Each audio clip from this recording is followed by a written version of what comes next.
in the U.S. I mean, I speak to thousands all the time. She got me here. Look what little girl did. She got all of you here. Okay, I had nothing to, all I did was get on an airplane and show up. She did all the rest of this herself, and she pulled in other help from other people. But there's the spark plug right there. So the biggest problem we have is convincing people that the grassroots still works, which of course it does. Now, who really opposes the fair tax? You know what K Street is? You know that Madison Avenue is where all the advertising guys are in Manhattan. K Street is where all the lobbyists are in Washington.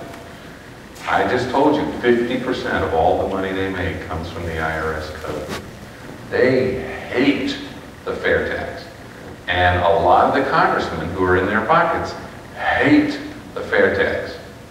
The income tax system is the way many congressmen raise their money. Oh, are you having a little trouble with the income tax? Or, you know, can I help you with that? Now, you're going to give me $2,000 for my re-election campaign. Oh, good, I'll help you out with that IRS problem. Congressmen and lobbyists are our only serious opposition to the fair tax. During the campaign, we only heard the fair tax being proposed from the Republican side. Not true. 5 Republicans and 1 Democrat. Mike Gravel, former Democratic senator from Alaska, beloved of the far left wing of the Democratic Party because he's the man who read the Pentagon Papers into the congressional record, spoke articulately about why Democrats and low-income people should support the fair tax. Now, you're right, not Obama. You're right, not Clinton. It's mostly, it seems to be Republicans, and the Democrats seem to be so hard to be opposed. True. You know, when you bring it up. True. Why is that? I'm going to tell you. This is a true story. I lived it. 4 years ago, 2 congressional elections ago, the Democratic Congressional Campaign Committee had a single consultant who said, I think if we attack the fair tax, we can elect more Democrats. I don't know who that was.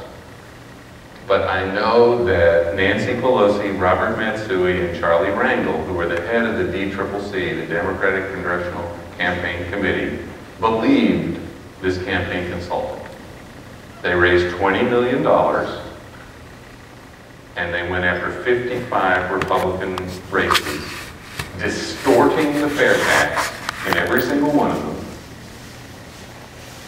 and attempted to beat them with that $20 million, distorting the fair tax based upon the advice of this consultant. I was on the other side at the time. I was the executive director of the Fair Tax organization. I had $100,000. Okay, so here's Goliath over here with $20 million, and here's David over here with $100,000. And we had 55 races that we did this battle in. How many do you think I lost? 2.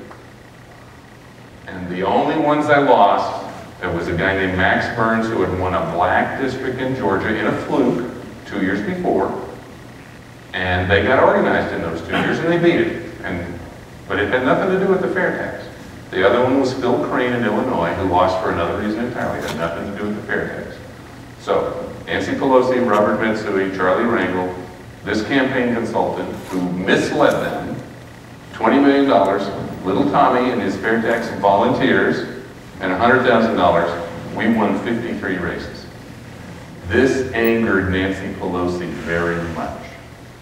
Instead of firing the campaign consultant, she went to every Democrat who was on our bill at the time, and we had 7 of them at the time, and told them, if you don't get off this bill, I will not give you your committee assignment. So Nancy Pelosi held a gun to every Democrat who was with us at the time and took them off the bill. And that's where we lost our obvious, out front Democratic support. That doesn't mean we don't have Democratic support. That doesn't mean they don't work with us. That doesn't mean they're not helpful.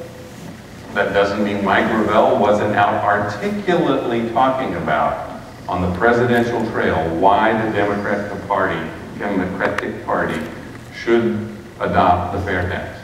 But that's why we have one Democrat to this day on the bill. And we'll get them back eventually, but Nancy doesn't like us. I made her angry. It seems that they made a nonpartisan issue, completely partisan. Absolutely. From up top. That's absolutely right. And Charlie Rangel, when I've talked to him quietly with no press around, will say, Tom, you know, we really got to do this FairTax sooner rather than later because, you know, the income tax is just broken and we can't get enough money for our people doing this. So we're going to have to go to the FairTax. But, you know, I can't say that in front of the cameras. there's another one up here? Yes, sir. So it's 23 cents on the 77 cents. 23 cents out of every dollar you spend, 77 cents. More than 23%. It is a 30% retail sales tax. It is a 23% tax if you compare it to the way the income tax is calculated. 30% sales tax. Okay. And there's a full discussion of that, markup, net down, and all the confusions that people get into. It's 30% sales tax. If you calculate it the same way an income tax is calculated, which is called tax inclusive by economists, it's a 23% tax. You have to decide what your terms are. 23 divided by 77. There you go. Yes, sir. And you'd be right. Good job. Most people miss that. Well, I understand some of your concept, but I don't understand how it works in housing. Okay? Just because I understand that this is a retail tax, this is an end of the line tax. Absolutely. Okay. I'm a developer, I Yes, sir. built 100 houses. Right. Since I am the owner and the developer, Right. I never sell them, I lease them. I lease every single one to someone to live in. Okay. How much the tax paid? They'll pay it on the lease. So there's a lease fee. Well, I mean, that's a retail deal. If they are renting or leasing from you, but they are not the owner of the property, that's where the retail exchange is made. So yes, there's a tax, not on the full lease, because your lease is going to include your property taxes and all that sort of stuff. You pull out the property taxes and those other costs, and they would pay simply the tax on the rental cost of living in the home. So it's a proportionate value to what the service cost was to build the house. No. Because you're not actually getting the full value of the tax on all the products that you use to build the house. You're only getting the tax on a very small portion as a lessor. That's correct, because there will be no tax on any of the products used to build the house anymore. Those are all gone. But that's a way to inevitably pay less tax on an actual finished product. The way that tax will be calculated, and this is one of the minor complex areas, but remember I got